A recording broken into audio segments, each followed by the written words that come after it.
ഒരു നദിക്കരയിൽ ആമയും മയിലും ജീവിച്ചിരുന്നു.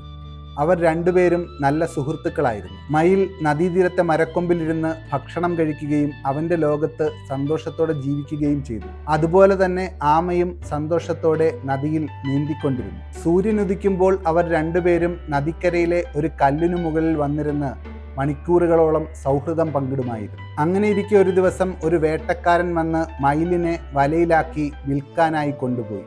പോകുന്ന വഴിയിൽ വിഷമത്തോടെ മയിൽ ഇങ്ങനെ പറഞ്ഞു: നിങ്ങൾ എന്നെ എങ്ങോട്ട് വേണമെങ്കിലും കൊണ്ടുപോയിക്കോളൂ, പക്ഷേ ഒരു തവണ എൻ്റെ കൂട്ടുകാരൻ ആമയെ കണ്ട് യാത്ര പറയാൻ അനുവദിക്കണം. മയിലിൻ്റെ അവസ്ഥ കണ്ട് സങ്കടം തോന്നിയ ആമ വേട്ടക്കാരനോട് പറഞ്ഞു: നിങ്ങൾ എൻ്റെ സുഹൃത്തിനെ വിട്ടയച്ചാൽ ഞാൻ നിങ്ങൾക്ക് വിലമതിക്കാനാകാത്ത ഒരു സമ്മാനം തരാം. വേട്ടക്കാരൻ സമ്മതിച്ചു. ആമ വെള്ളത്തിനടിയിലേക്ക് പോവുകയും തിളങ്ങുന്ന ഒരു വജ്രവുമായി മടങ്ങി വരികയും ചെയ്തു. വജ്രം ലഭിച്ചതോടെ വേട്ടക്കാരൻ മയിലിനെ വിട്ടയച്ചു. ആമ ഉടൻ തന്നെ മയിലിനോട് പറഞ്ഞു: നീ ദൂരെ എവിടേക്കെങ്കിലും പോയി രക്ഷപ്പെട്ടോളൂ. അത് കേട്ട മാത്രയിൽ മയിൽ ദൂരേക്ക് പറന്നുപോയി. എന്നാൽ മടക്കയാത്രയിൽ വേട്ടക്കാരന് അത്യാഗ്രഹം ഉദിച്ചു.